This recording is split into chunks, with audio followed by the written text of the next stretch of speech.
So, hello and welcome to episode 106. How are we today, Mark? Knackered. Me too, actually. We're both really tired. We didn't really want to miss a week, did we? No, no. As we speak, there isn't a guest confirmed currently, so it could just be you and I, Mark, but and Tom Ayres. Unless he lets us down this week, then it'll be you and me, Mark. But yeah, I've got a couple Yeah, of people on well, standby, just waiting for them to confirm or not. So, as we speak this second, we don't have a guest. But have you seen the weather? I have seen the weather. I've felt the weather. I've had a busy day at work today because of the weather, and I'm going fishing tomorrow because of the weather. It's double figures, the wind blowing, and you know what that means. It's just when that warm wind, it just helps the water warm up. It's just turning it over more. Knowing that, even if it's only just a couple of degrees, I know in the past when lakes have thawed, it's a good time to get out there, and I'm getting a bit giddy. I've Mm. had. I'm going for a social as much as anything else with a couple of old mates tomorrow, and there's something you can relate to. My mate, Big Chris, I'm going with. We had that conversation yesterday. Where you're kind of flirting around what time you're going to be there. So Yeah. you know exactly where this is going, don't you? Because we used to do it every week at Elstow, and he's telling me, oh, first light-ish, yeah. I think I'm going to get there about 7. So he's told me he's getting there at 7, which means he's likely to be there 6 o'clock at the latest, and I'm going to be there about 5:30. How many of you So listening to this have similar games with your fishing friends and partners? We had it years ago. There was a period of time when I first joined Elstow 2. There's a couple of our friends were fishing at the same time. One of them is Roger Bacon, multiple time guest on the show, and he taught me basically the art of getting the best swim, which which did he stitch you up and show you by demonstration? oh well, yeah, without doubt. Like it got silly with us. I think I've mentioned this before in here, but it got to the point it wasn't what time you're going, it's what day you're going, and then whatever day you said, one of us would be there 2 days before, just to beat the other one for the first who knew the first one was lying. Yeah, I Yeah, I know. mean, I've done it with you before when I'm at Elstow too. hmm, I'm in the van. I'm halfway between my house and the A1. I'm on the way to the lake. I'm telling you, I'll be there right tomorrow afternoon. I'm just on my way to Asda's to get some food in. I've put my it's foot some. down and I'm going. I mean, it does kind of show that usually on a lake that there's one place you want to be more than anywhere else, and we spoke about this before, but like watercraft being knowing the last swim that did fish, which is it's not a bad method, but what you do is three mates. You're all keen. I'm not talking about social fishing here on where there's plenty of bites for everybody. But in England, quite often, especially fishing big fish waters, there's not normally tons of fish. Although we are getting this super lakes, more and more super lakes these days. Yeah, But quite often, there's one place. What do you do? You all three of you stood in the car park and you're watching the lake together. You're at a similar level of ability. You're all watching the fish show, and who well, gets to swim? Do you know what I mean? to be honest, if I'm stood with my mates in the car park, I've got there an hour before and my bucket's already in the swim. I'm loading the barrow as they pull up, so I'm sorted. They can do what they want. Yeah, well, But that's the problem. You kind of have to do that, don't you? yeah, I guess. I've always fished alone. Even like we mentioned, back in pit 2, we were constantly in communication, comparing notes and letting each other know what's off when the other one wasn't there. But we never actually fished together. We were always like fishing alone at the same time, if that makes sense. We were doing his own thing, and that Sunken Island swim Terminator was the one. We were Hmm. kind of racing to it. And did you ever actually catch a fish from that swim? Yeah, and lost two. I had one in that Uh, bush up to the left. That one that looked like the sausage thingy with no fins, but it was oh, smaller. the peach. Was that what it's called? Yeah, the I believe peach. so. Yeah. Yeah, and I was there when Jason had um, not the import, but one around £30, low thirties. Uh, Maybe it was the uh, import. can't remember. Can't remember the names of the fish now. Jason had 30 for days. His stiff rigs had been out either 3 or 4 days when he caught it. It was without recasting it. I'm thinking of pictures with Jay on Pit 2 fish. I'm thinking it must have been Lisa. Lisa, yeah, I think it was the actually. The only other one I can remember him with is the twin, which was obviously caught from the back bay. Yeah, I think it was Lisa actually. Now I've come to mention it. Yeah, and I remember losing one, like literally half a wrap. We used to call it half a rod length. It's half a wrap now. Wraps didn't exist then. No. Me and you used to have stones, bricks knocking all around the lake, didn't we? Where we used, instead of wrapping, we'd walk the rods out. Pace it out, yeah. Yeah, and then either kick a mark in the ground or put some sort of, bricks, rock, and anything. You'd break a branch on a tree, and which means absolutely nothing to anybody. No. But to me, that's when on St Ives, when I had that session when I ended up catching the fish that we'll not mention again. I had some broken branches and a brick chucked in the side of the path. It means nothing to anybody, but to me, it was vital.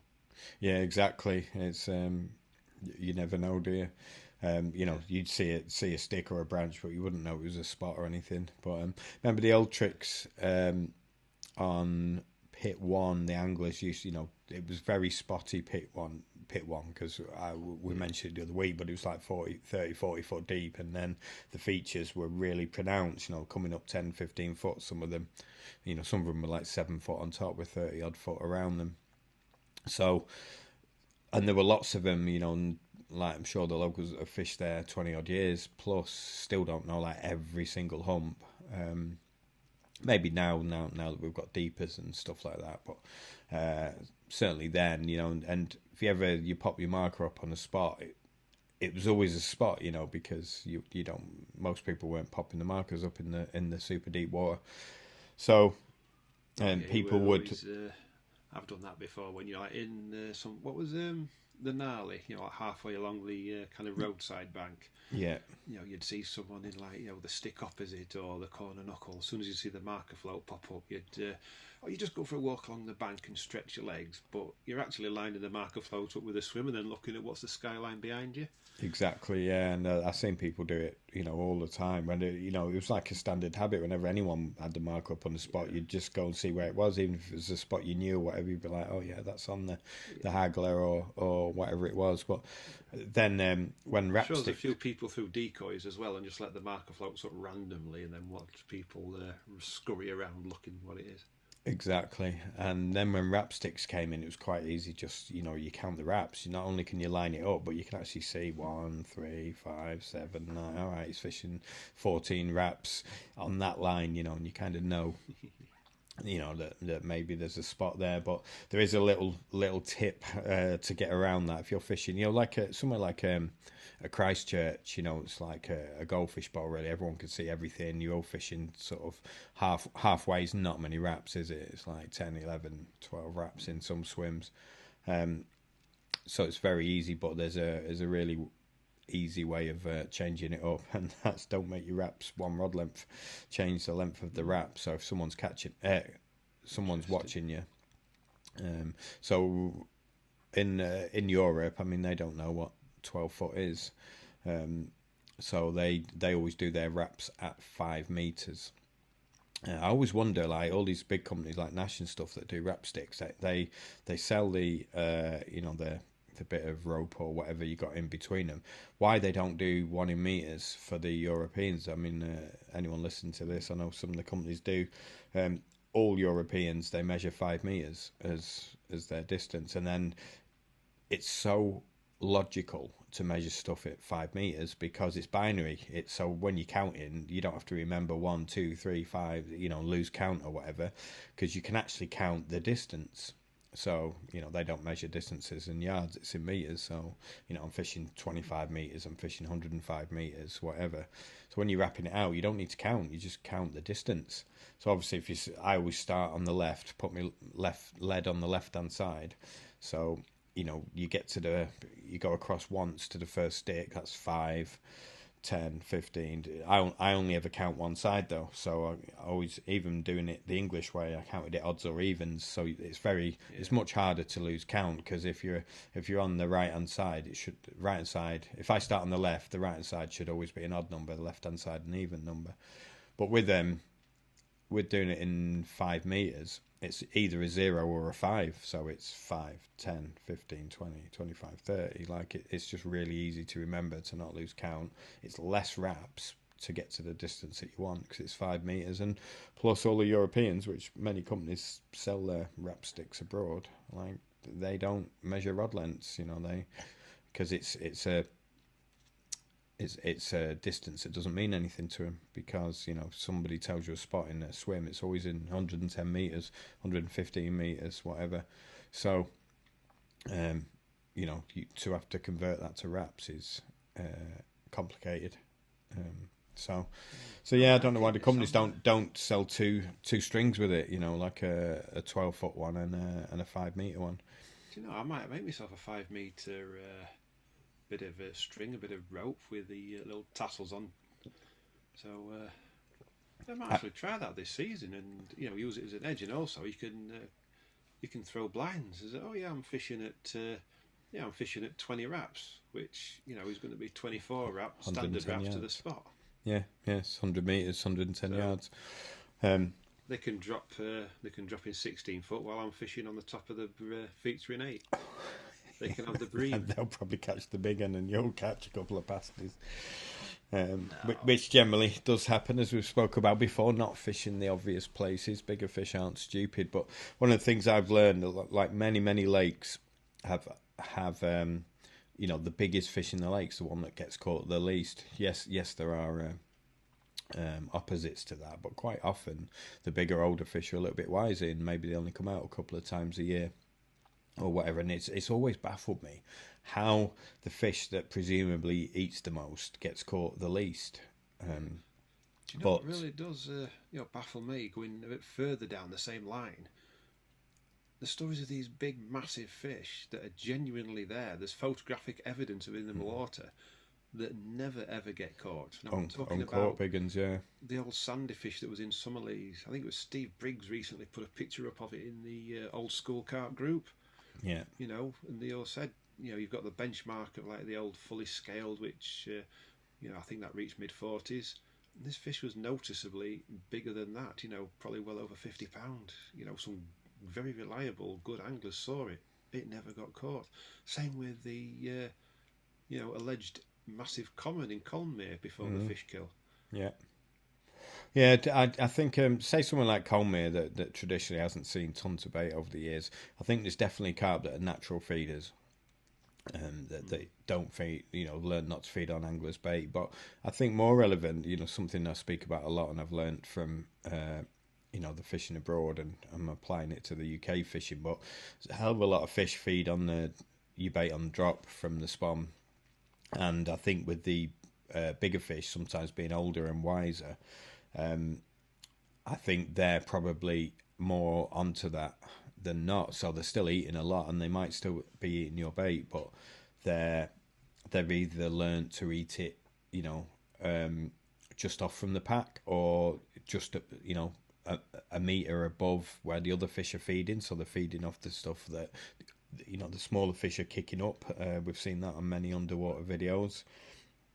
I think they just learn, and as has been tested abroad a lot, one of the tactics that I was told over there, and seemed weird to me at the minute, I mean, they have no zigs on quite a few of the lakes, and the way they enforce that rule is they have a 50 centimetre maximum hook link. But it's become fairly common when the bites dry up, or if you're only catching small ones, you pop a boilie up straight up off the lead 50 centimetres, which is the maximum you're allowed, and quite often your biggest fish of the session will come on that rod. That's 1/10 of a wrap. A metric map. A metric wrap or not. Yeah, so quite often, like the biggest fish, so you were catching plenty of bites. Don't forget, we're catching 5, 6, 7, 10 fish a day over here.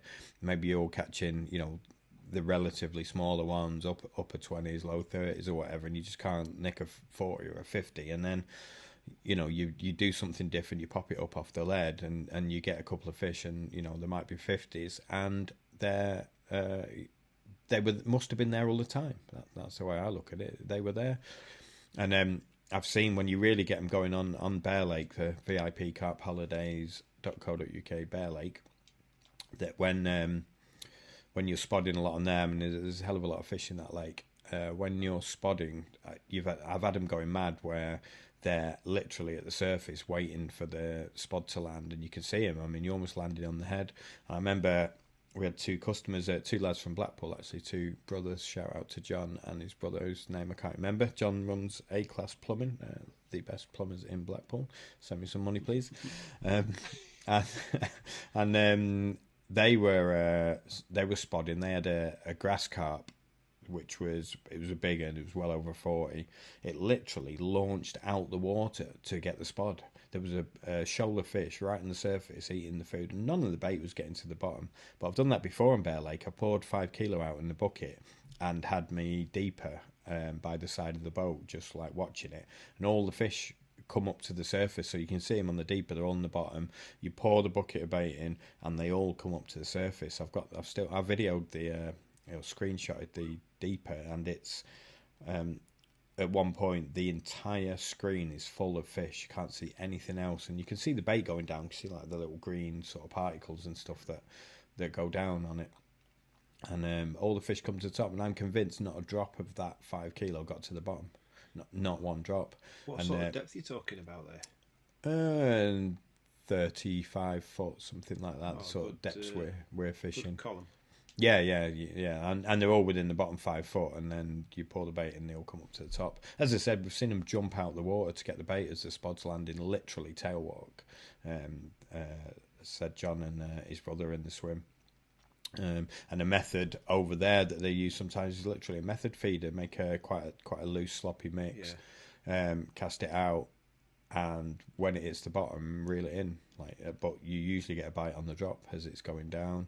We free line boilies, just free lined a slow sinking boilie, and it goes on the drop. It's crazy, but you don't get a bite unless you put a spot over the top of it. You cast a freeline boilie out, bang a spot over the top, but it's better if there's two of you, one's casting the spot, the other casts the boilie. Just a quick thought that's coming to my head there. You say no zigs. What about a reverse zig? On a float, basically. Yeah, use one of your big bolt machine interceptor type floats. You have a 10-foot hook link, but instead of your floater on, you've got a sinking bait. Whatever you're spodding out, you put that out, then you've got a big target to spod onto, or you cast in, you put your spod out, you retrieve your float over you where your spod is. Yeah, well, even better than that, I used to use a method float. So you remember those floats that you've got, the old bagging waggler? Yeah, the bagging waggler. Yeah, I bought a load of those. So same thing. Put a bit of ground bait, mould it round, a single piece of slow sinking, like fake corn, on like a size 10, size 8 hook, something like that. Stick it to the side of the float, 50 centimetre hook link, obviously, which is all you're allowed. Cast it out, and then obviously as it's sunk all the way down, you literally pull the float, and as long as it's critically balanced, it'll fly up again to the surface, and off you go again. Knocks a bit more, and then you can spot over that. And that's a nice way to fish. I quite like that. It's just something about seeing that float go under. It's nice active as well, rather than just sat behind your buzzers waiting a bit. Yeah, I used to get excited about the hangers, your buzzers. So, my early carp experiences fishing a reservoir called Teg's Nose Reservoir, which is in Cheshire, near Macclesfield. And I caught my first carp, fishing for carp on there. Dad, I told this story, it's 100 episodes, can't remember, but I told you about got given some boilies, like those strawberry boilies before, I'd ever heard of them or anything, and I caught my first sort of carp, about £11 it was, on which is like 1981 maybe, something like that, on just like a lead and a side hook boilie. Anyway, the way we used to fish on there, we used to use these butt indicators, so that they're like a swing tip, but they clip to your butt instead of like a little stick, clips to your butt, goes down, there's a little eye. And you can leave it on your rod. pike fishing backbiter sort of A thing. little bit like those, yeah. But the light, it's got like an eye on the end, with sort of a clip, so you can get the line in and out, and you just leave it on, so you can play a fish, reel it in, and everything with, the butt bit's just up while you're playing the fish, and it hangs down, slacking it off, Yeah, and so you get like knocks, it picks up, and um, there's something that we've lost in fishing now about looking at a swing tip, a quiver tip, a float, a butt indicator. That's was part of the excitement of getting a bite, wasn't it?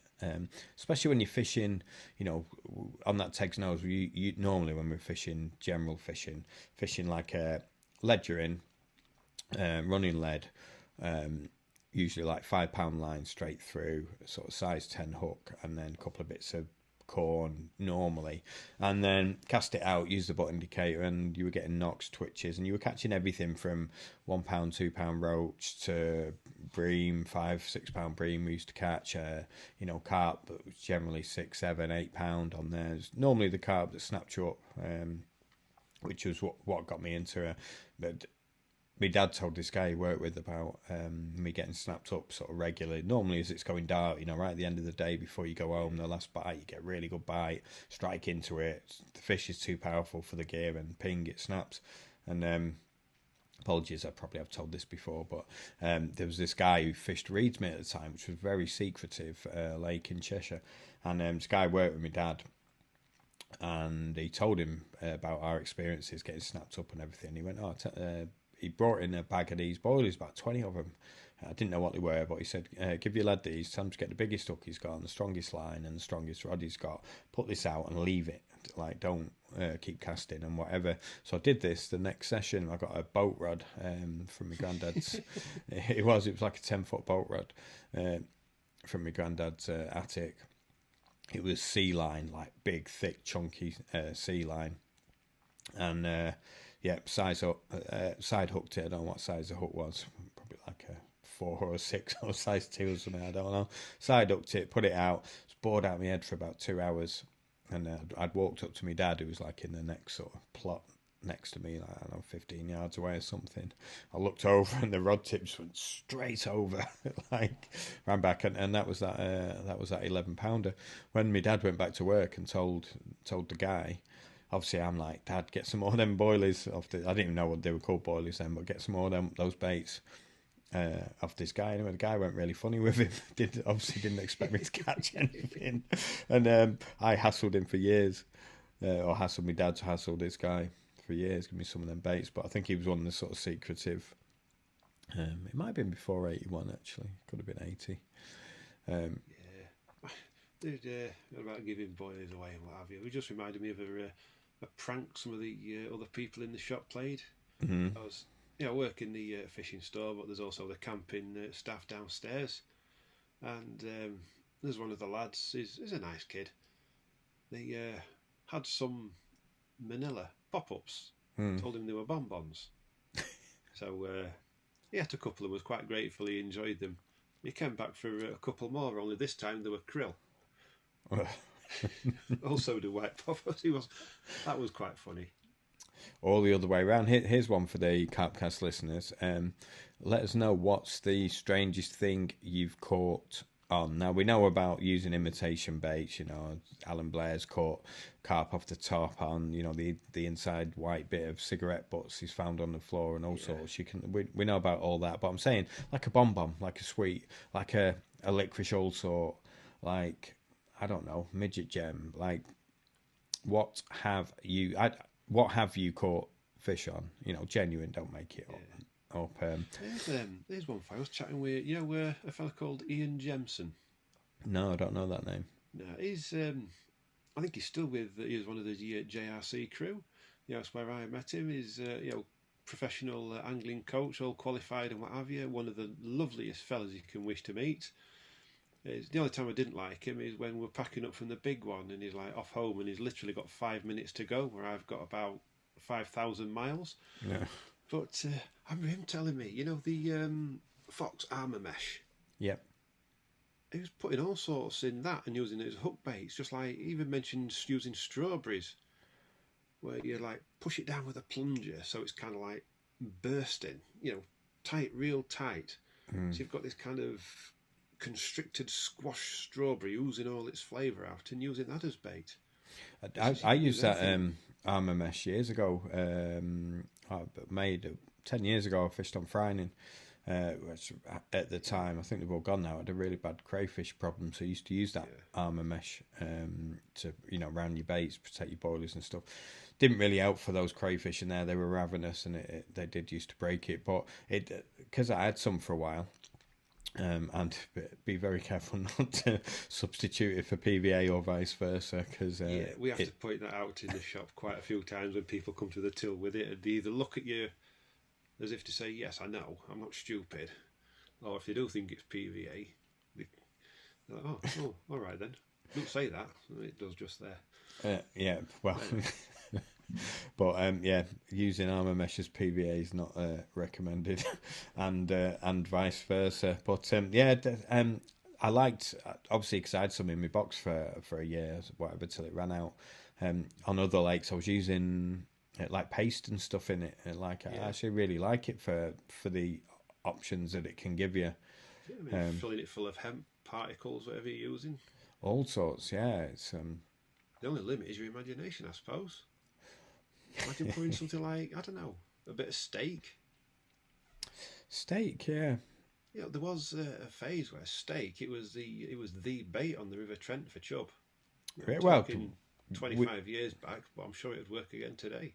We know fish like meat. I mean, luncheon meat was one of the most prevalent baits ever. Those days, the Tegg's Nose Reservoir days, where we used to fish that method, sort of ledgering 5 pound line straight through one rod, prior to me being a carp angler, and fish for everything that came. But it was always, bigger than like float fishing but the small stuff. It was kind of like, the better fish in the lake, tench, skimmers, bream, small carp and whatever. But luncheon meat or sweet corn was the two main baits we used to use 99% of the time, I would say.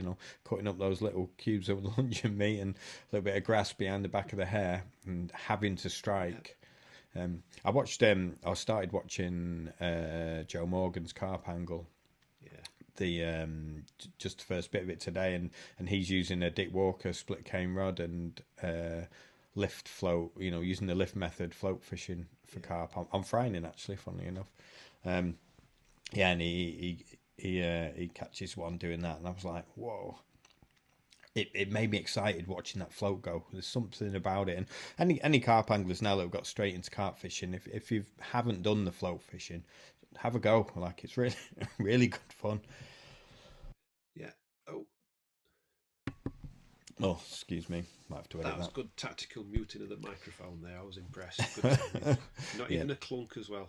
Was it not? All right. No, not at all. Yeah, maybe I've got COVID. I don't know. Although I've not been anyway. You got to Lidl. Did I tell you I had my jab on Tuesday? Have you? Yeah, I'm immortal now. Supposedly, yeah. Yeah, no side effects. I can't see any Bell's palsy in your face or anything like that.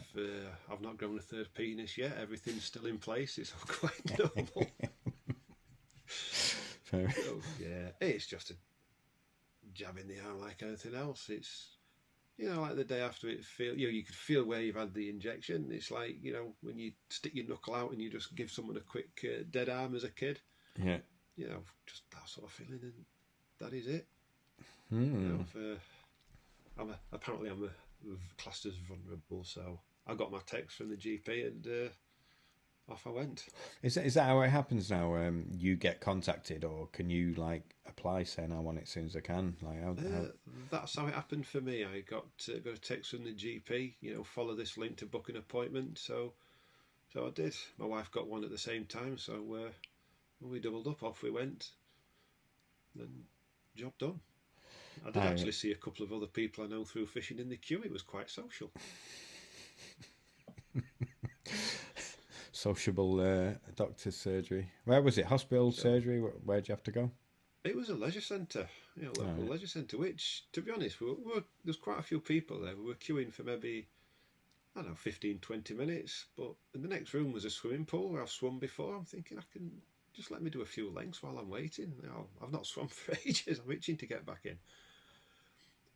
Fair enough. I'm looking at our notes. I like the fact it says the Carp Cast pub, the out of bounds, is still closed due to lockdown.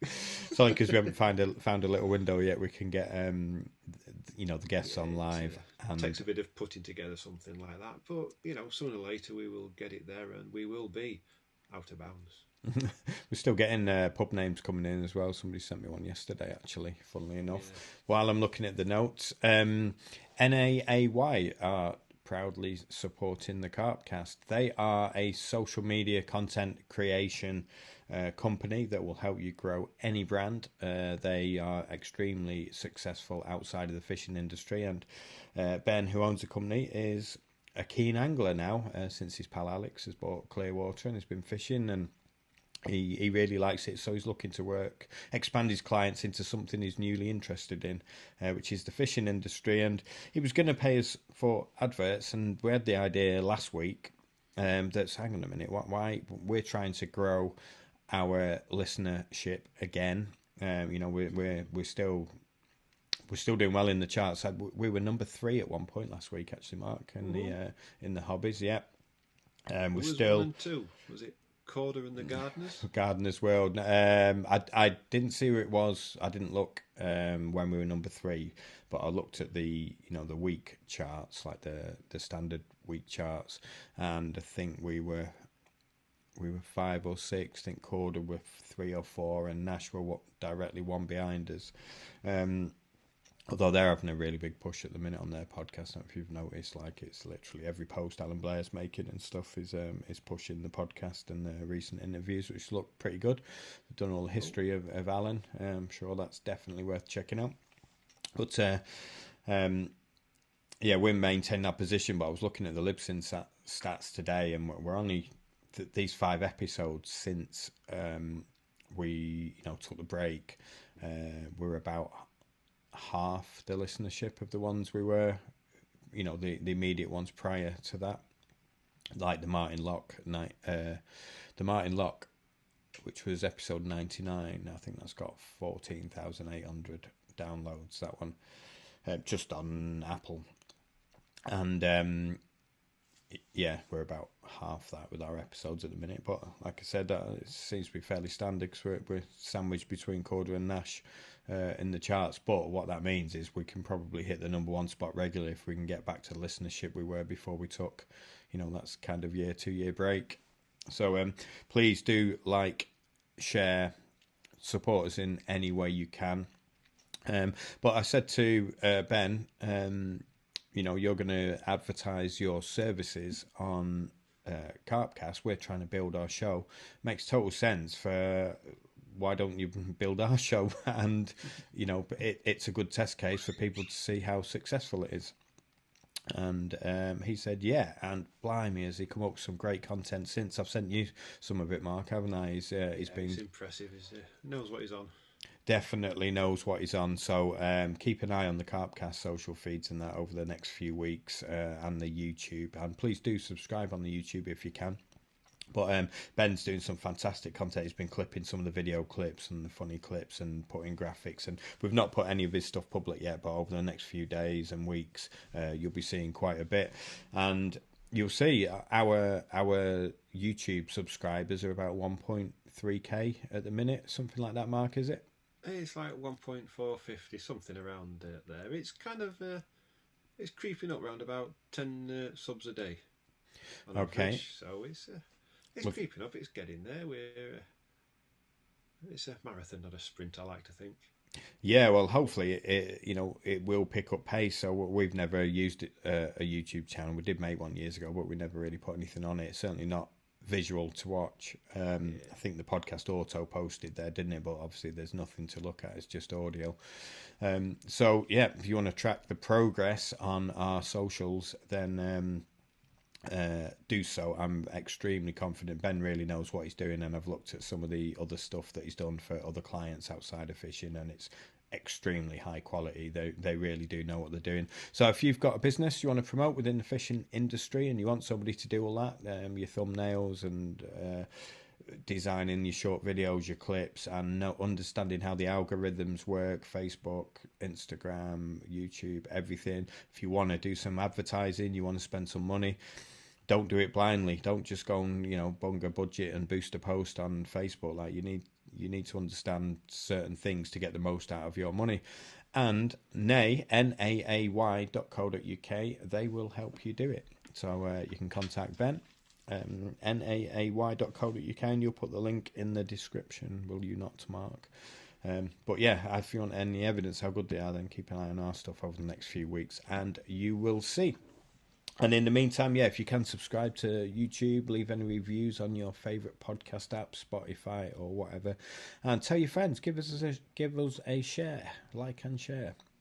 And if you're in a position where you can support the Carp Cast financially, then you can enter a competition. It's only £7. You can do that at carpcirclegiveaways.co.uk. Or is it .com? I can't even remember now. They probably both work because James is extremely competent. Yes, there will be a link in the YouTube descriptions. Yes, there will be. I will. It's carpcirclegiveaways.com. You'll see on there, there is a free competition on there to win. I think it's a Sonic bed chair cover and something else. It costs absolutely nothing to enter that one. Just get on there, have a look, put your details in, and you'll go into a draw. After answering a question, because it's a competition, of course, and you can do the same to win a chance to fish with you and I, Mark. We'll go to a prominent day ticket lake, most probably linear. It does say linear on the thing. You will also be given a Nash T1 Camo Titan bivvy, which are one of the Rolls Royces of fishing bivvies. You win one of them. You'll also get some bait for the session and the company of Mark and I for 48 hours with all your tickets and everything paid. It's only £7 to enter, and it does support the Carp Cast. So the guys at Carp Circle have been very kind in helping us out with that. carpcirclegiveaways.com. Get on there and do it. Somebody messaged me earlier actually asking for the link for that. They were trying to buy tickets, and obviously the more tickets you buy, the more chance. Oh dear, COVID. The more chance you've got of winning, I think. Is this one of those things where, being involved with the Carp Cast, I'm not allowed to enter because I need a new bivvy? I could really do with that Titan myself. We'll see if the winner will sell it to you, and maybe they will cheap. I don't want to pay for it. That's why I went for my COVID jab, because it was free. Out for note. It's Yorkshire. Oh yes.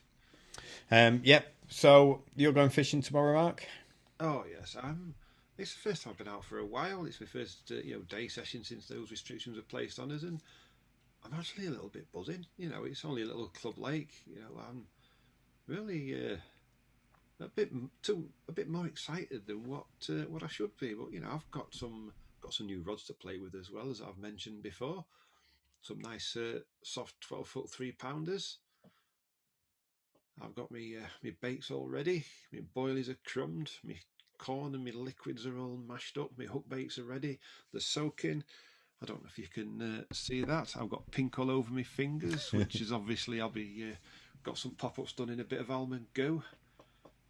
So I think that by the time this actually reaches the great and good public, I'll have had my day's fishing. So I'll have to speculate. I have to keep an eye on the social media, and if there's no posts, I blanked.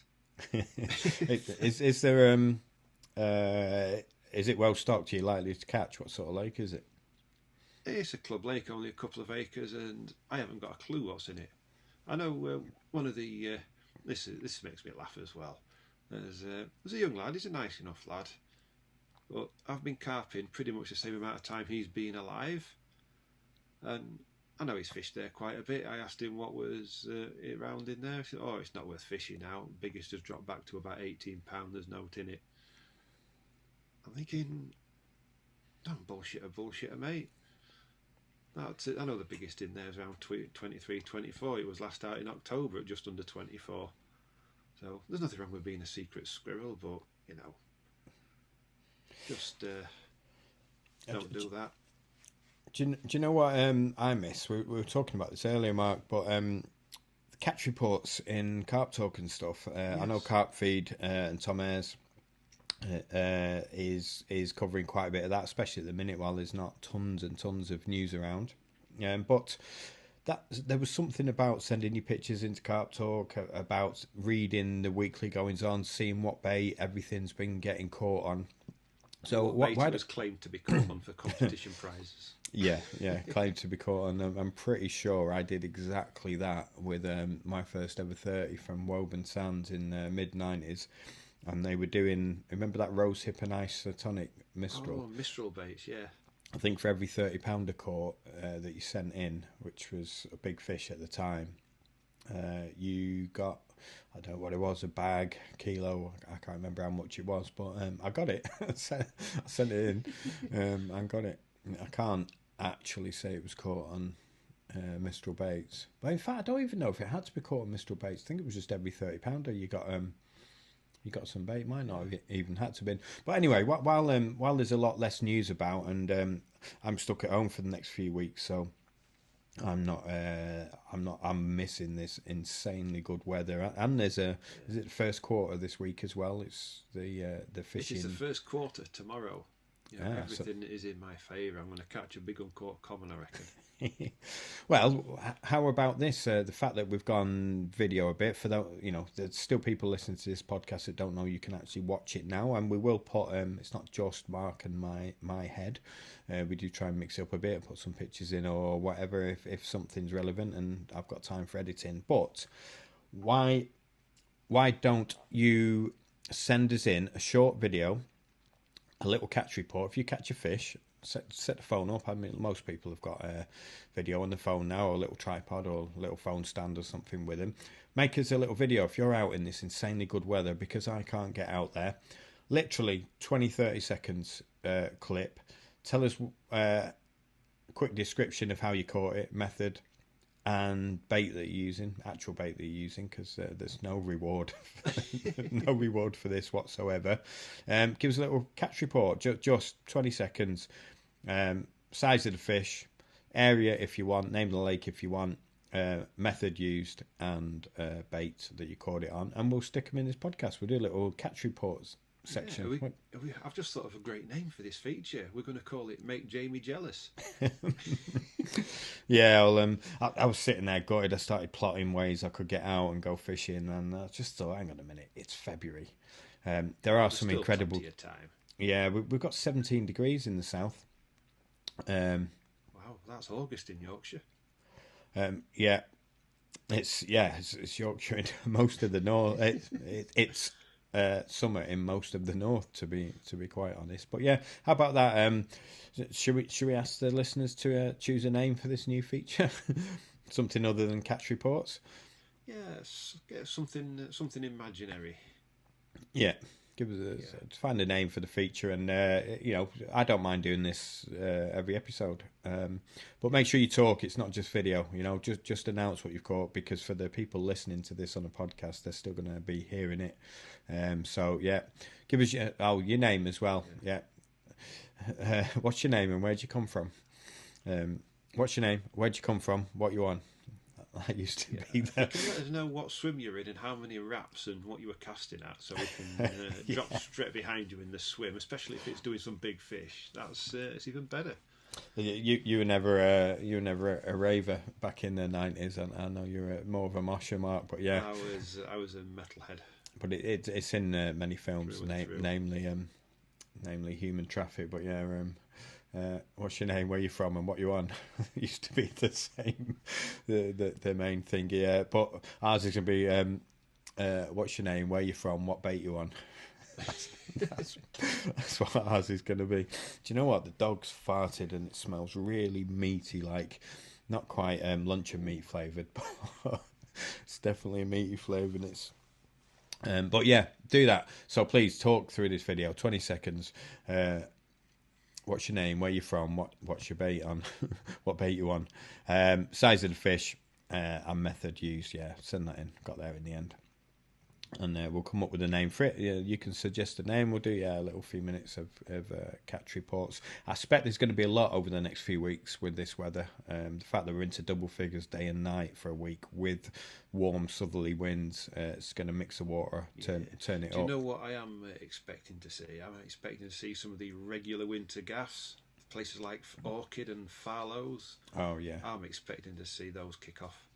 yeah. I mean, it's And let us know how obviously. you've been getting on with this days only, because I've fished a few lakes where there's days. Anglers that only fish days, like you must have fished a few over the years, but excuse me, they might they might come every day, for 3 or 4 days in a row and just fish the day. But the thing is, you're not tied into I put bait in here yesterday, or I put a load of bait out. I don't want to move my spots. Like every day is a new session, so it's completely fresh. And I've always as a session angler, I've always envied that kind of day approach where you're just reacting to what you see in front of you. It's more opportunist. You're not getting suckered into people's spots, baited, or your own spots, whatever. How many times have you seen it on the lake when you set up on fish and the fish move and you put a load of bait out and you just sat there thinking, I don't really want to move, I put a load of bait out. Like it's quite limiting, isn't it? Whereas you don't really get that in days only fishing. So yeah, let us know how you've been getting on just doing the days, and if you think it's making your fish better. That's the thing I'm getting at. New feature, Mark. New feature. It's on the net in association with carpfeed.com. So it's definitely true. So I'd like to welcome once again to the Carp Cast, Angling Time and Carp Feeds, Mr. Thom. How are we this week, pal? I'm good. Been a busy, exciting week. I'm desperate to get out fishing. Most of my carp fishing's overnighters, and obviously can't do that at the moment. But I was hearing the wind howling against my windows last night, and it was a mild wind. And I thought, it'd be perfect to be out there. But I've got next week off, so I might go on the Thames for a bit of chub and barbel fishing. But I might sneak in a carp session. But yeah, all good. It's incredible conditions. I don't know if the catch reports have been coming in yet, but they're going to be over the next week, I think. It's hit 17 degrees in the south, I noticed. Wow, I didn't realise it was that warm. But I could feel it, going out for a run and stuff, or just nip into the shops. You could just feel that temperature rising, and light until nearly 5:30 at the moment. It's coming, isn't it? Spring is on its way.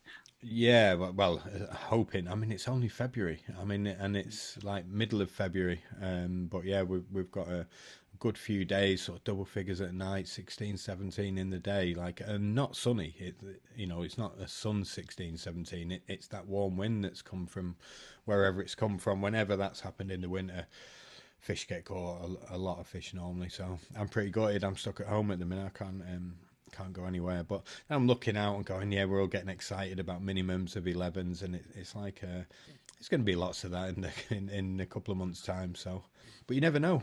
I remember 28 degrees in March. Just sort of maybe even hitting 29, 30 a few years back. I was fishing at Cromwell, got burnt to hell. They were feeding on the top, but I can't remember 17 degrees in January ever before. I don't think. Yeah, I remember I did a session on the Thames in February. Couple of years ago, maybe last year, and there were people swimming in the Thames in February. I do remember that. Really? It was touching 20 degrees. Maybe it was 2 years ago now, but yeah, we do get some weird weather every now and again. That's crazy, considering we had minus high 20s in Scotland, and there was some feels like temperature minus 20 in England last week, and then it's like a 30-40 degree change, which, although it's going to make it better for fishing.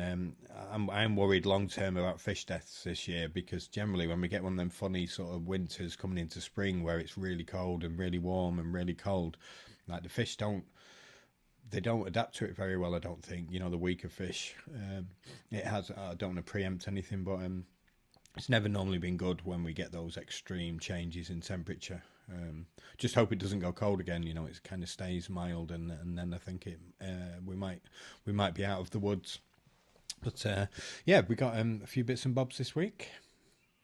We certainly have. Yeah, I'll perhaps start with sort of angling going greener. I think angling's probably, for an outdoor pursuit, has probably got a little bit of a problem with things like plastics and litter. To be brutally honest, we've not always covered ourselves in glory with that sort of topic. But just this week, I've seen a couple of things have collided. Firstly, I saw Ollie Davis going out and just getting annoyed at litter, and so he went and did something about it, and he put stuff up on his social media channels of him doing a litter pick. And then I saw Jack from ESP, the very talented cameraman at ESP who films all the Terry Hearn videos.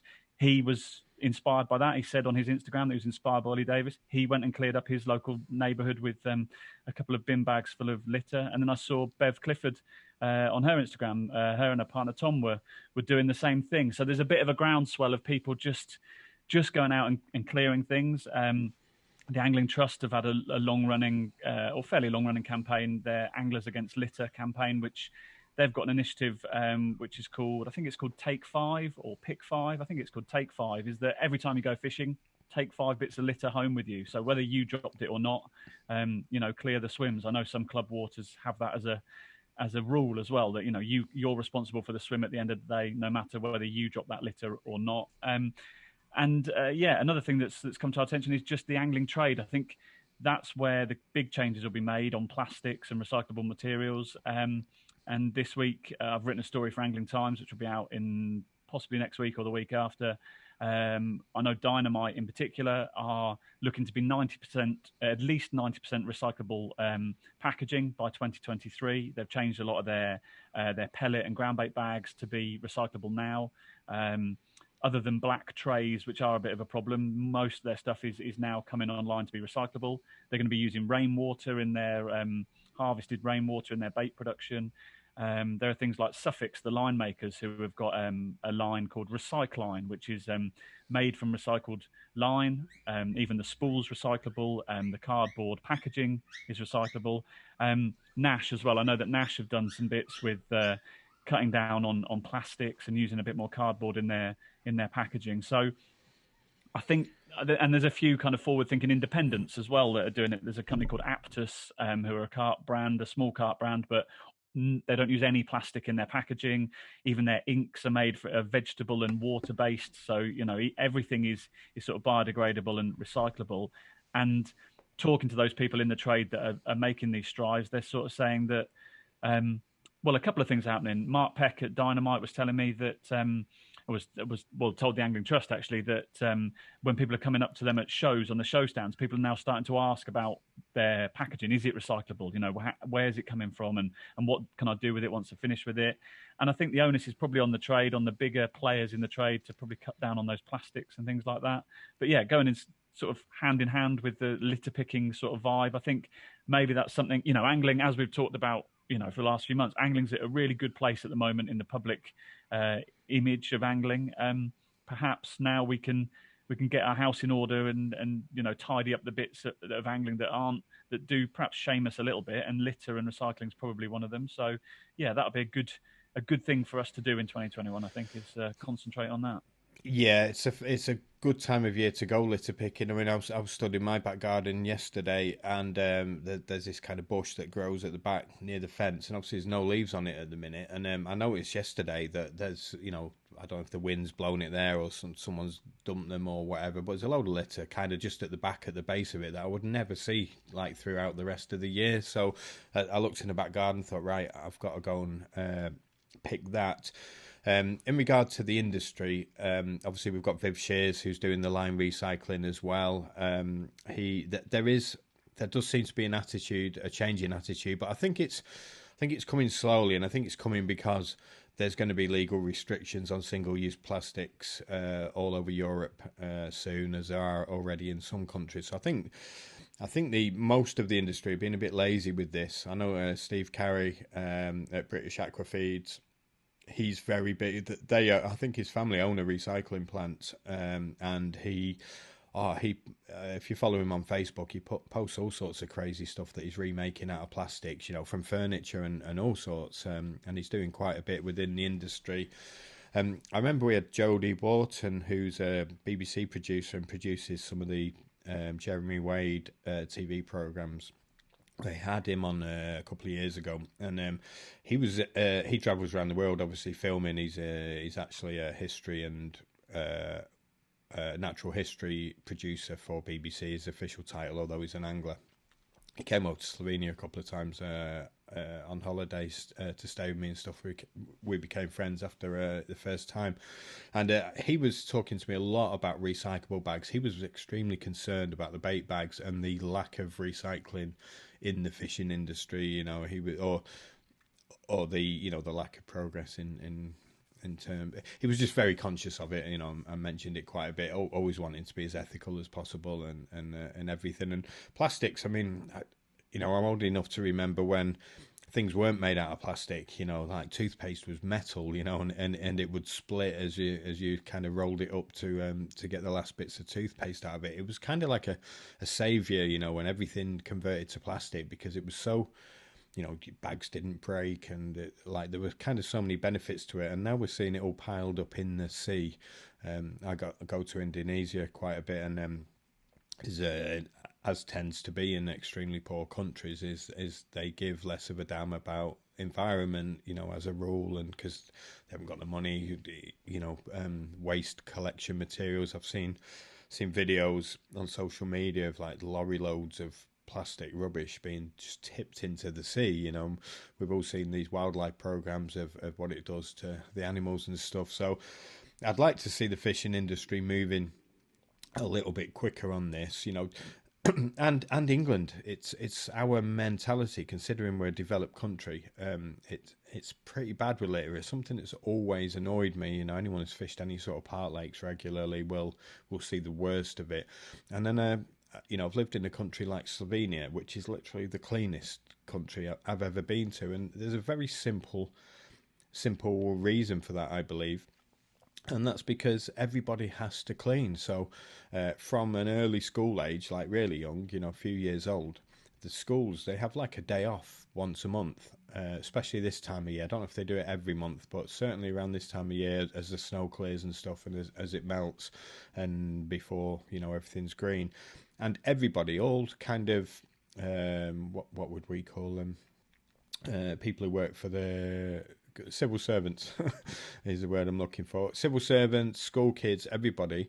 One day a month, they've all got a bin bag each, and they go walking the roads, walking towns, walking everything. Which means you're taught. The important thing about that is you're taught from a very early age not to throw litter because you're picking it up. There's no way around it. Everybody has to pick up litter, so it kind of ingrains the fact that it's important not to dump it in the first place because you're picking it up. Same as everyone else. You know, it's nobody's special. Everybody gets to do it, and I think teach kids young. It's going to stop you doing it. It's going to train you. And fishing definitely helped me. You know, I've dropped sweet wrappers and ice creams and all sorts. You know, when I was young, when I was a kid, I can remember it vividly almost. You know, you open a sweet. I see it every day walking around a town, walking around Blackpool. You know, people open whatever, a pack of cigarettes, they throw the cellophane bit around the outside on the floor. It's just very common, and it makes me angry. But it's going fishing that kind of gave me respect for my environment. You know, it's something that actually helped me. So maybe through, you know, the anglers enjoying beauty, and as you said, fishing's at a high at the minute. Maybe there's something we can do, you know, to speed along this process, I think. Yeah, sure. I think it probably does have to come from people that we've spoken to. You know, consumers will generally buy the cheapest products and things like that. They'll buy what's in front of them. So it's kind of up to the manufacturers to take the lead in a way and guide us as consumers along the way. I mean, I've heard from bait makers that it's not always easy to put, say, high oil baits into recyclable materials. You know, there's oil leakage and things like that. So there's clearly some, you know, it's not just a case of switching from one packaging to another. But yeah, I think there's certainly more that can be done. Certainly all that bubble plastic that smaller items. I mean, if you walk into a tackle shop and you look at the racks of stuff, you know, from all brands, and there's a lot of plastic there. You know, a lot of it is recyclable, but how much of it actually does get recycled is probably not much. And yeah, you know, we're talking to Chris Turnbull, who's known for his angling art, and he's got a Facebook group, Anglers Against Single-Use Plastics, and he was talking about remembering when you'd buy hooks loose and you'd put them into, a bit like buying sweets, and you'd put them into a little paper bag and things like that. And then, as you said, plastic came along as the great saviour. But, you know, theoretically, we could go back to those buying items loose. I mean, we still buy leads loose generally, although quite a few shops do quite like putting them in little plastic bubble wrap or bubble packaging, probably so they can put a security tag on them. But we could buy more items loose, I guess, to cut down on packaging altogether.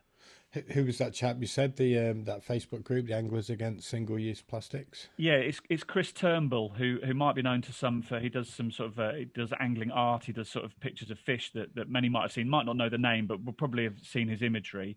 And I think the Facebook group is Anglers Against Single-Use Plastics, or some variation on that. But it's a good.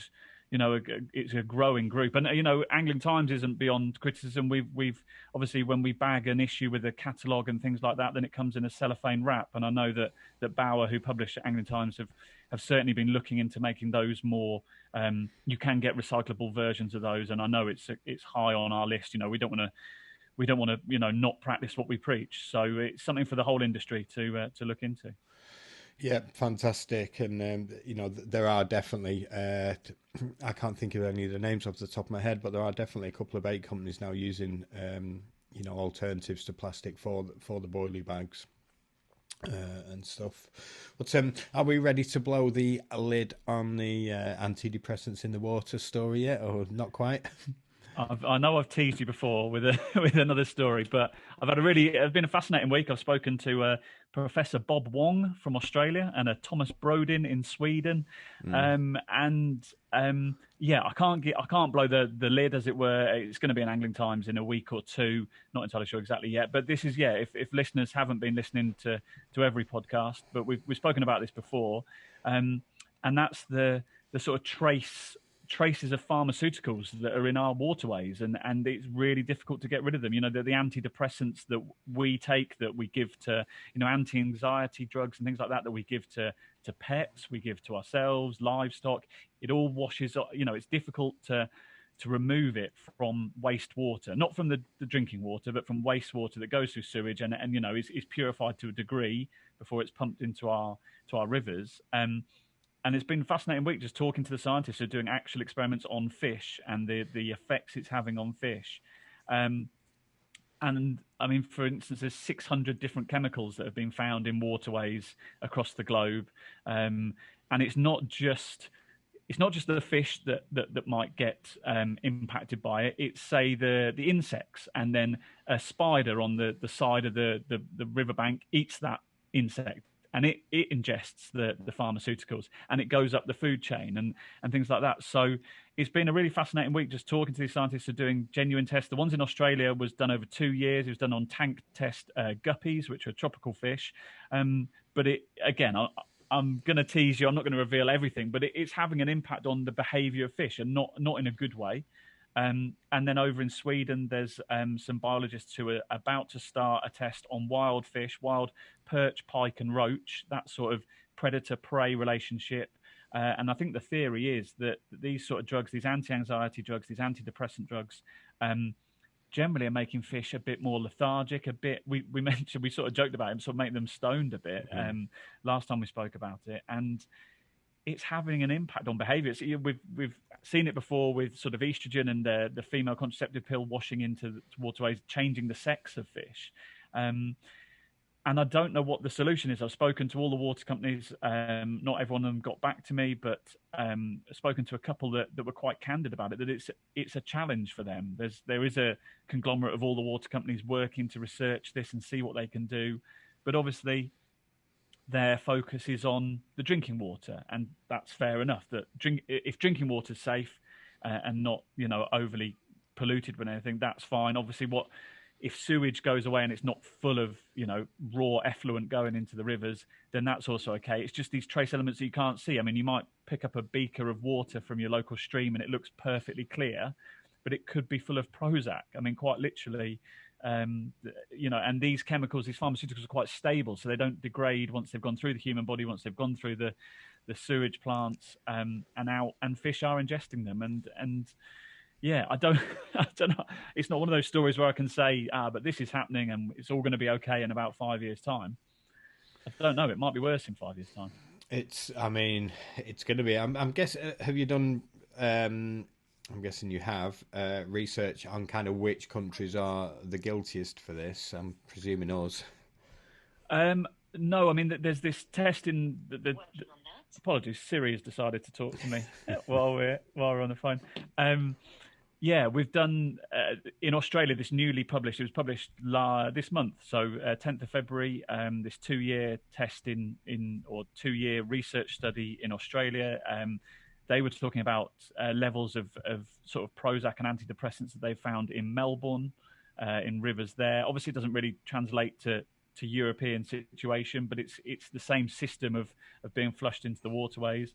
And then they're doing tests in Sweden. So I think it's a worldwide problem. I guess you're right. In more developed countries that lean heavily on drugs to treat things, then it's probably more prevalent. Yeah, but you could argue maybe we've got better sewerage systems and plants. But at the moment there's no one method that will get rid of all these trace elements of these pharmaceuticals. So you have to do individual sort of cleansing processes to rid different types of chemicals. And even then, even the ones that work I've been told by a water company spokesman are only 50 to 90% effective. So and they're chemical and energy dependent as well. So, removing these chemicals isn't necessarily a green thing to do because it uses a lot of energy, it uses a lot of chemicals in the process. So it's a bit of a tangled web, and it's a bit tricky. Whether anglers will see real demonstrable differences in how a perch or a carp acts, I don't know. But over time, they talk of sort of like the build-up of these pharmaceuticals. It could alter the way these fish behave, and how it could ultimately affect how their breeding success and how they hide from predators and things like that. So yeah, we are meddling with the environment a bit. Has any of this been found as far down as the sea? So I'm guessing the process is, we ingest this stuff, we then excrete it, it goes back through the sewage system, there's some sort of cleaning of the big horrible stuff. And then where does it go from there? Is it pumped back into rivers? Like what's the process? Yeah, that's you basically described it. That they can get rid of the brown water, as it were, and it looks clean, but there's going to be trace elements of things that are just harder to get rid of. And then it goes into the rivers, and obviously the rivers flow into the sea. I don't know from looking at the research, it all seems to be freshwater stuff as far as I can see so far, and certainly in Sweden, the next stage, which is going to be in the wild, whereas this study in Australia was tank tests, although over a period of 2 years. In Sweden, they're going to try to track these fish in the wild, so they're going to attach trackers to these fish. I was speaking to the Swedish scientists this morning, and I asked both of them. Actually, I asked the Australian and the Swedish teams, is this fundamentally an environmental problem? And they all came back with yes as a one-word answer. It's a problem, and we've got to try and find a way to sort it. And it's beyond me. I don't know quite what the solution is.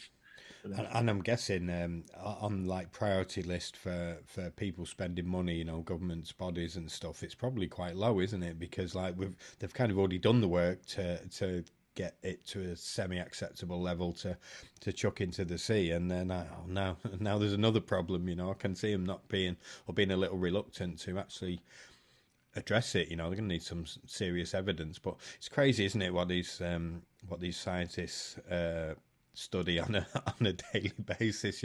I vaguely remember, now you mentioned it, I wouldn't have remembered it, but there's the estrogen affecting the sex or sexuality of fish. I do remember that. It was quite a few years ago though, wasn't it? I think it was, and both these scientists have touched on it, as that's their sort of basis for where this is led on from that sort of research. I asked, what are the effects on the environment, and one of the answers was, it goes from sex changes in fish up to killing vultures. I didn't ask her how it kills vultures or what the process is, but clearly there is different animals are differently affected, and the science is out there. If anglers are interested in this, the full report from the Australian scientists is out there. I should have the link to hand, or should be able to give you a keyword, but I can't quite think about it. But there is a news report on a science website at the moment, and Professor Bob Wong was one of the lead scientists. So if you do a bit of Googling, and it was Prozac, I think it's called fluoxetine. My pronunciation might be off, but that's the the brand name is Prozac, but fluoxetine, I think, is the drug, and those trace elements that they were looking for. So that the full paper has been published from an Australian university, and then there's some Swedish research to come. So if anglers are interested, all the raw material is out there to look at it. Did you ask the Australians about their view on carp? Did you mention that we're large carp anglers? Because the last studies I read in Australia carp were that they were trying to basically inject KHV into the lake to kill them all. Yeah, I had seen that. I did say, you might not be an angler, but can you talk about it from an angling perspective? And they were very accommodating, to be fair. We had on Carp Feeder probably a couple of years ago. We had a sort of like a letter from Australia from an expat carper who sort of laid bare what it was like to be a carp angler in Australia, and different place. They are sort of trash fish, as the Americans would say. And I think there are some rules. Zander is a big hot topic here, and that's a whole different kettle of fish. But a bit like Zander, in this country, technically, you're not allowed to put Zander back into the water. It's against the 1981 Wildlife and Countryside Act to do so. And I think in Australia, in a lot of states, it's technically illegal to put carp back into the water. So if you're a catch and release carper, then you tend to keep a low profile in Australia. But I bet a bit like America, I bet there's some untapped big carp out there. Yeah, very much so. Watch this space as far as America carping. We are working something out with the guys over there. So I know it's early. We've only just had this mild weather. Do you have any catch reports coming in yet? Yeah, we've been talking about mild weather, about high teens, haven't we? And then I'm going to hit you with a catch report from under the ice. But it was just to make you shiver. I mean, I'm sure we'll get more cold weather coming in. But yeah, had a catch report this week. It's a slightly older catch report from just before lockdown. But there's a lad called Ashley Rawlings who went down with his mate, Lee Mitchell, and his mate might not thank him too much for the way he reported this catch report. But long and the short of it, they struggled. They went to a place called Johnsland Fishery in Devon.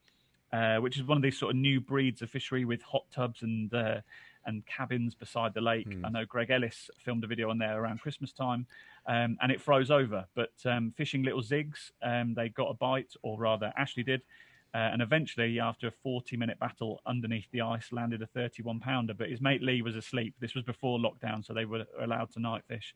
And he had to take off his trainers, threw those at Lee, and he wouldn't stir, threw his boot at him, and eventually he woke up and came to his aid. But I think we could all relate to having a mate who sleeps through a fraught battle when you need some help. And he was standing up there in minus conditions in his shorts and socks, and one shoe.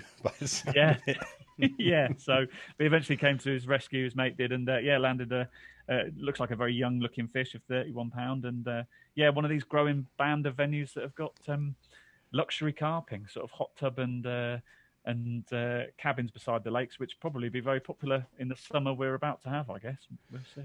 Absolutely fantastic. And just as a follow-on from a topic you brought up a few weeks back, the flavours on eBay, the old Rod Hutchinson flavours selling for absolute fortunes. Well, it's one of our regular listeners, Jason Theobald.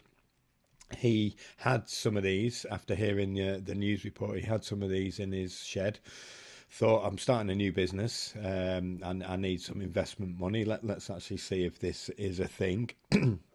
He's kept me in touch. He put them on eBay. He's kept in touch all the way through up until the bids have finished. And he absolutely can't believe it.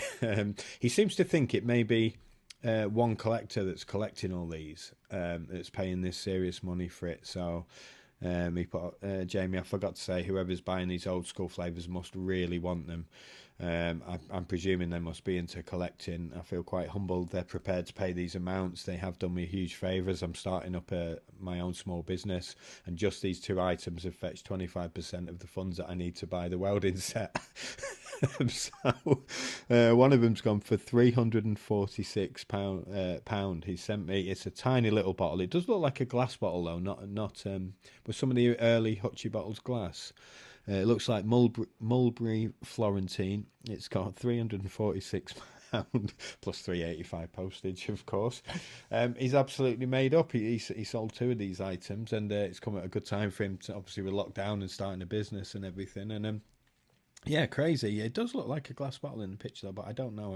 I'll get him to confirm that. But yeah, that's you've your news piece has helped a guy start his business. So we wish. Clearly demand hasn't slowed down after. I mean, we were merely reporting what John Baker had said on his growing popularity of his YouTube channel. He called them, mildly toxic, I think was the phrase he used, and said they would have, they'd have oxidized, and even in glass, even because you'd have opened the lid at some point, you'd have broken that initial seal. I Yeah. mean, the moment the initial seal is broken from the factory or the laboratory, sorry, where they're made, they're on a ticking clock, as oxygen reacts with the contents. But fair play. I mean, A, it's helped this Jason with his business, and B, if people are collecting them for nostalgia's sake and just for sniffing them and having them on in a display cabinet, then who are we to judge? But their bait, their efficacy as bait might be diminished, but who knows? You might still catch on them as well. Yeah, I'm wondering if it is just somebody who's collecting them. Someone's obviously got some money and they just want the full collection, for posterity. I don't know why you would do that. You're obviously not short of money because, as you said, it might be toxic. If you've got these really, really, really old flavors, have a listen back to it. A couple of episodes ago, wasn't it? We spoke about it. It's generally not good, and could possibly be dangerous to the fish. John Baker was saying, but. If you're collecting them, I'd like to see the collection one day. If you're this guy buying them up, take a picture once you've filled them. I mean, I can't remember how many flavors there would have been. How many would there be to collect? Yeah, that Mulberry one is a classic, isn't it? Those Mulberry Florentine is a real one that seems to always lead the bidding on eBay. And they all say, don't know, that smell is one of the most evocative senses, isn't it? It always you can smell something and instantly be cast back to a time in your life more than any other sense. So, if people are using it as a bit of nostalgia, fair play. Very much so. There's two things that do that really, and it's smell and music. Music can take you back to an exact place in time, just like a smell can. It's crazy, isn't it? Especially one comes from out of the blue. But smell is another topic. Maybe we can get into another time because it's weird, isn't it? They now know the chemical makeups of smell, don't they? So like you can artificially, synthetically create a smell. But why do we all smell things the same? And do we smell things exactly the same? Like, does one thing smell very slightly different to you than it does to me? I'm sure that must be the case. But if you want to go down a rabbit hole, there's a brilliant YouTuber called Vsauce, who's a scientist in America, and he's got millions of views. And he does things like, "Is my red the same as your red?" okay. And it's blown my mind. He's a brilliant presenter, and he's a scientist by trade, and there's questions that there aren't answers to, but it's a rabbit hole worth diving down. Please send me his name because I won't remember that one. I will. Thank you very much, Tom. We hope to see you next week for some more news with carpfeed.com. Thank you. For all the news, check out carpfeed.com. You've seen Carp Are Not Sheep, haven't you, Mark? Oh yeah, this is from recent guest and all-round top guy, top angler, Simon Crowe made a post that did make me chuckle. I've got it in front of me, actually. Go on then, I'll let you do the honours.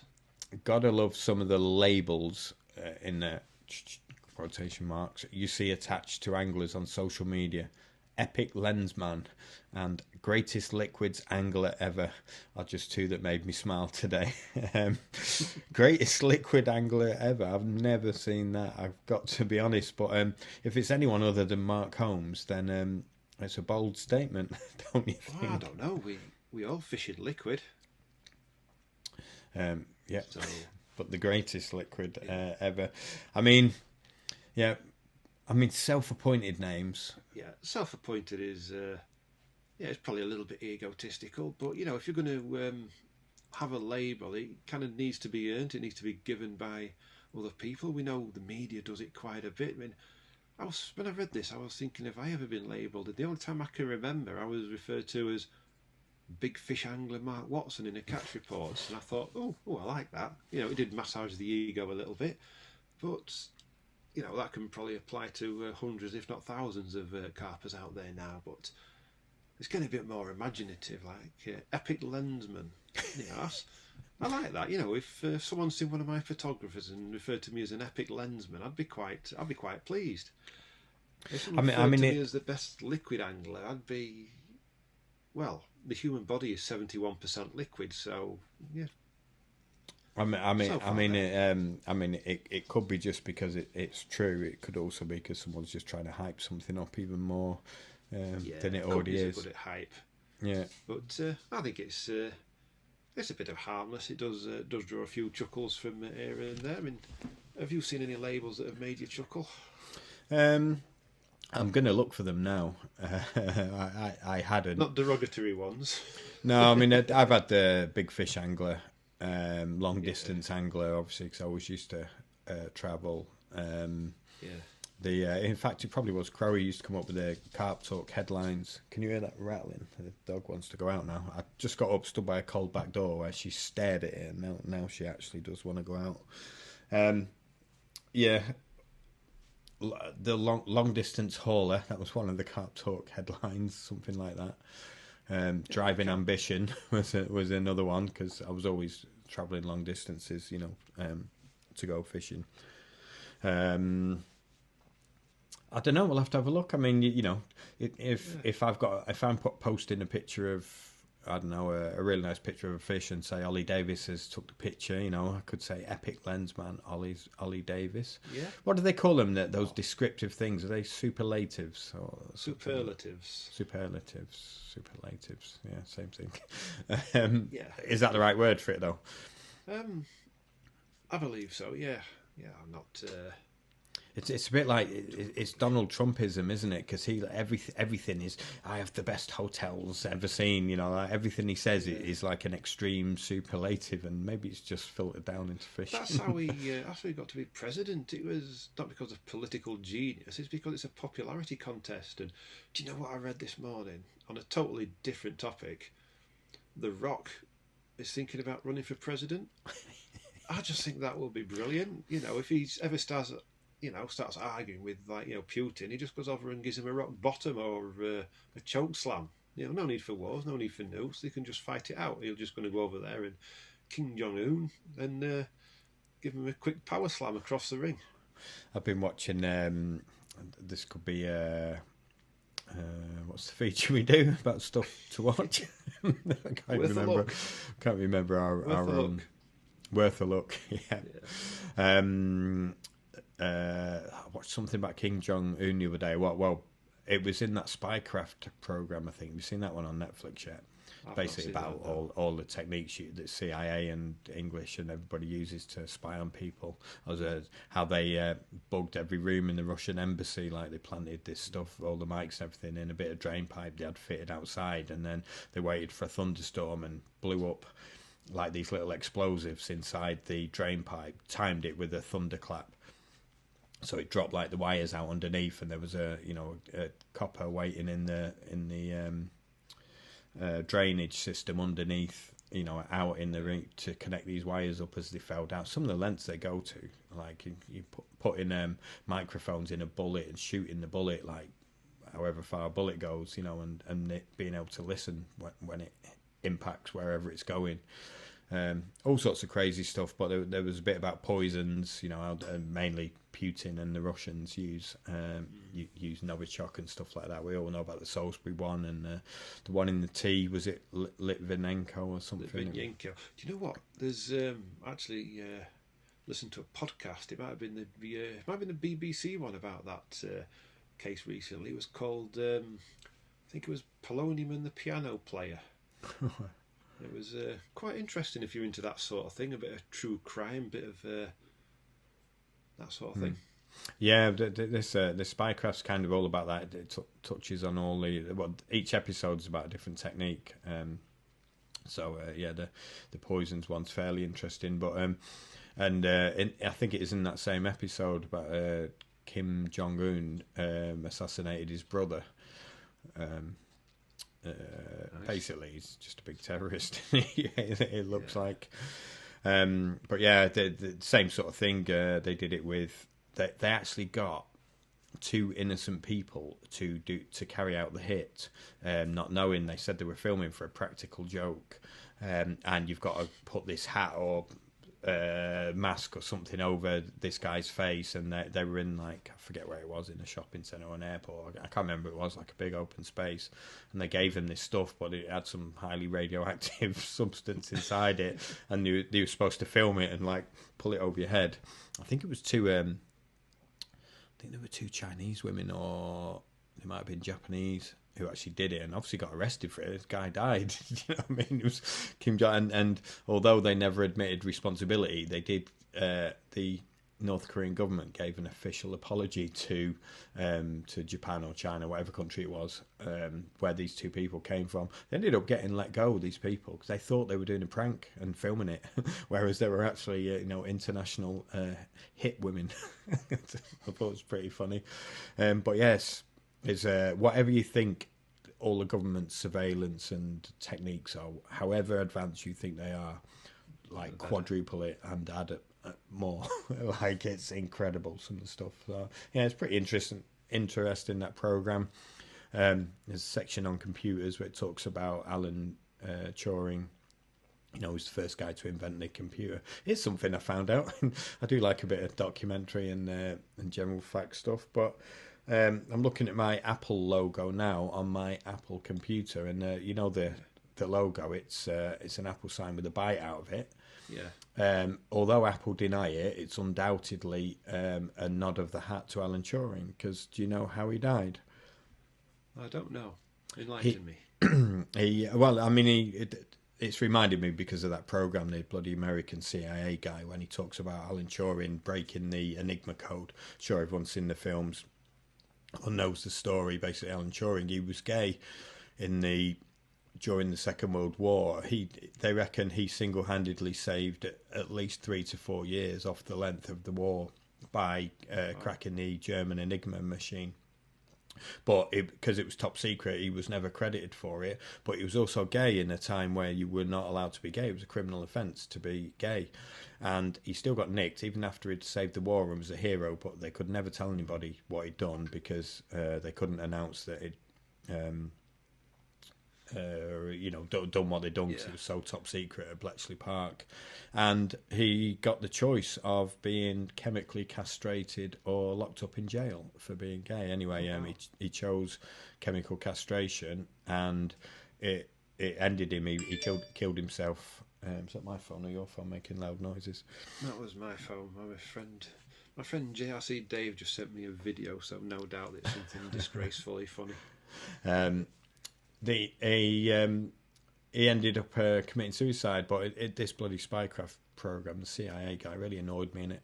He basically said that he was a troubled individual. He wasn't troubled, he was just gay, and it was a criminal offence, something he's been posthumously pardoned for, and that drove him to commit suicide. Not because he was troubled, he was just doing something that's, that should never have been a crime.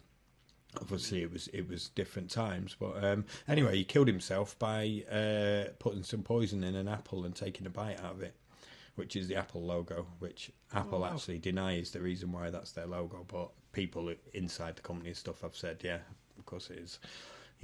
He's the guy that invented computers, and killed himself taking a bite out of an apple, which just happens to be their logo.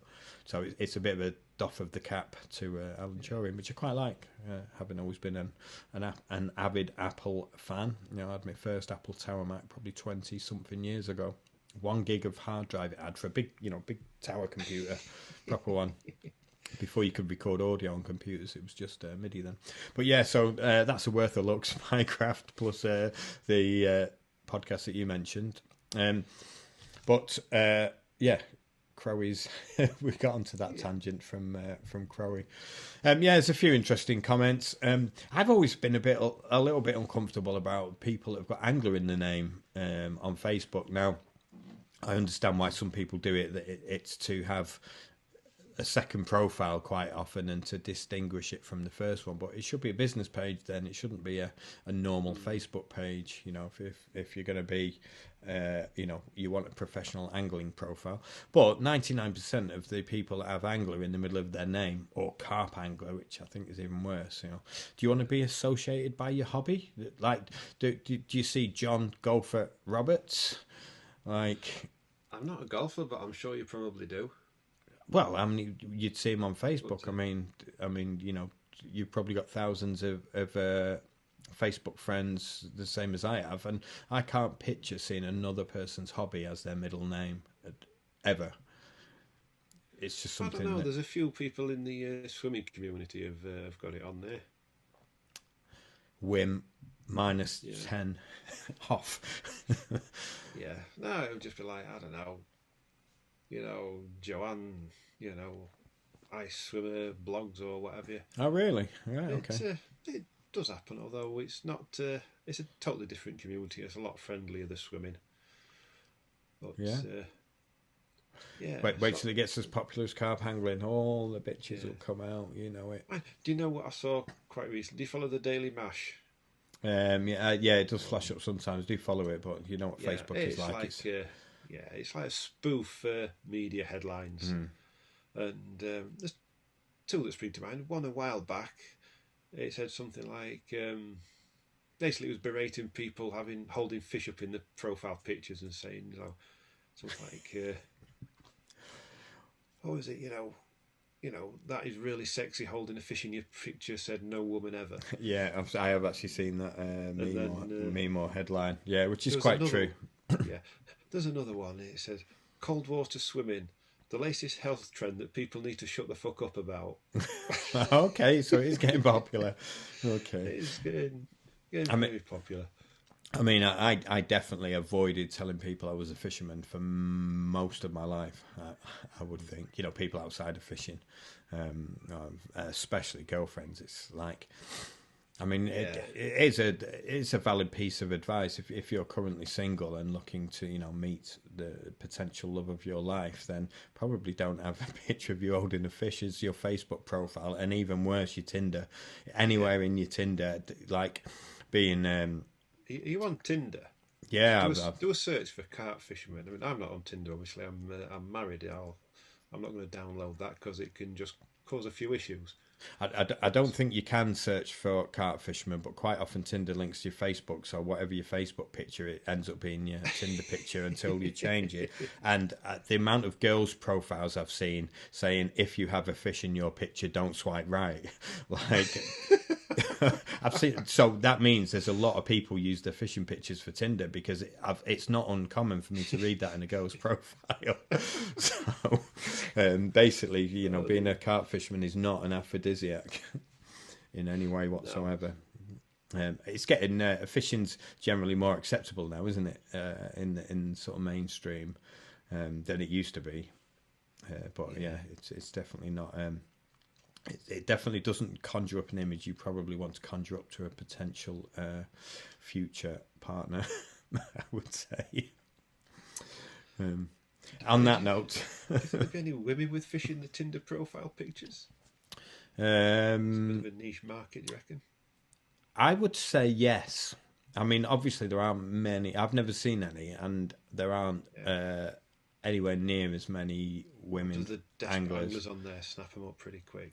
Well, I think a lot of the women who do angle, and I'm not talking about the ones we know, the England team and people like Bev Clifford and stuff, but I'm talking about kind of the Insta model, the influencer female anglers that are definitely gaining likes for their, you know, being female and fishing. I'm pretty sure if they're on the singles market, they're going to, you know, they're already parading fish in a way that they know is attractive to men. You know, like sexualizing fishing, because it's a heavily male-dominated sport, and it's a great way to build a following. You know, if you're that way inclined. So I'm pretty sure those people do have their Tinder profile with a fish on it, knowing that they're trying to attract men. So yeah, but it'd be interesting to see.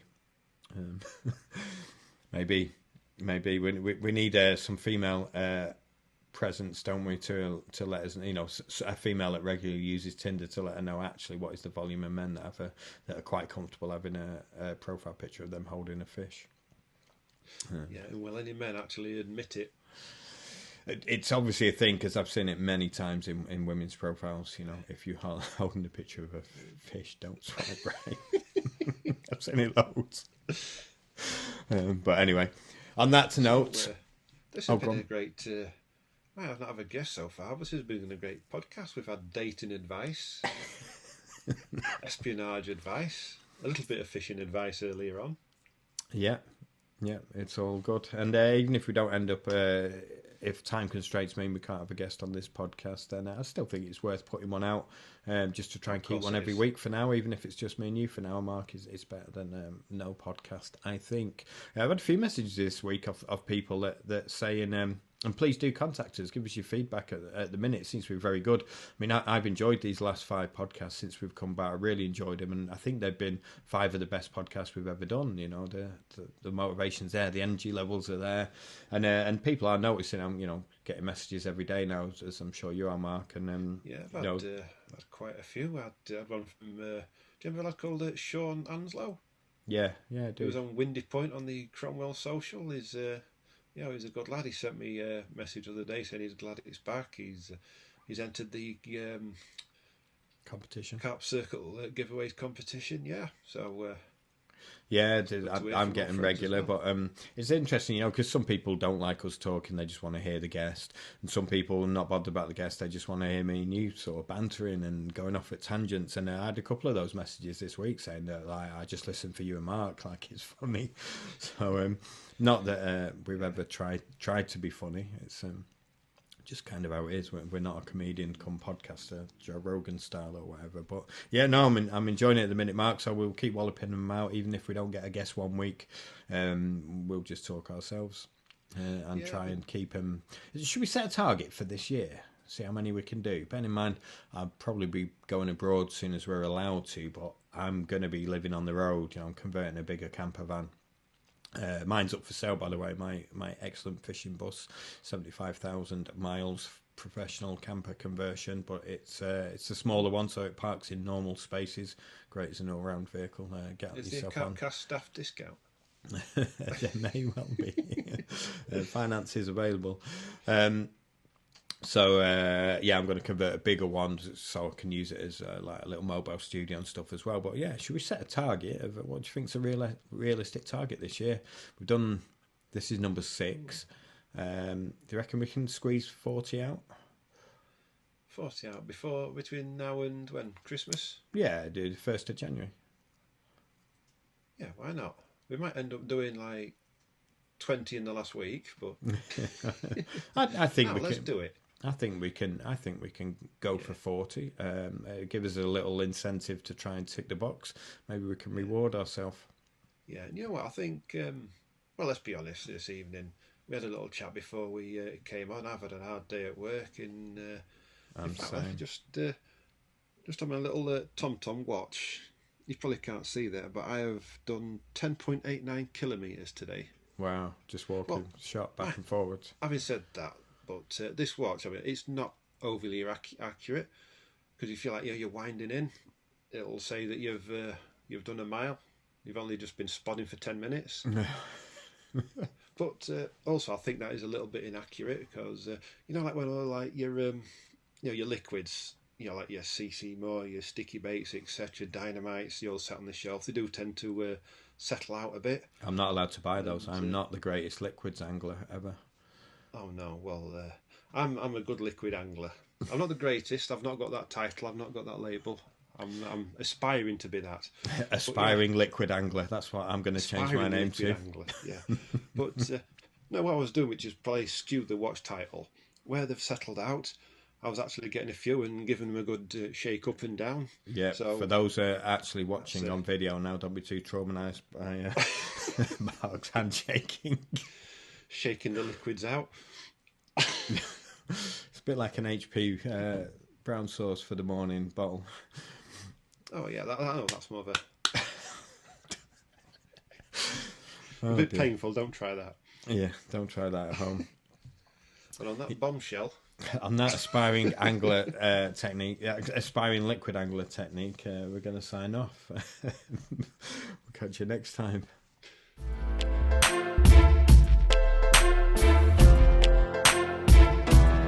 Check out the website at www.thecarpcast.com. There you'll find extra content, merchandise and lots more to support the show, including our entire back catalogue of free offerings.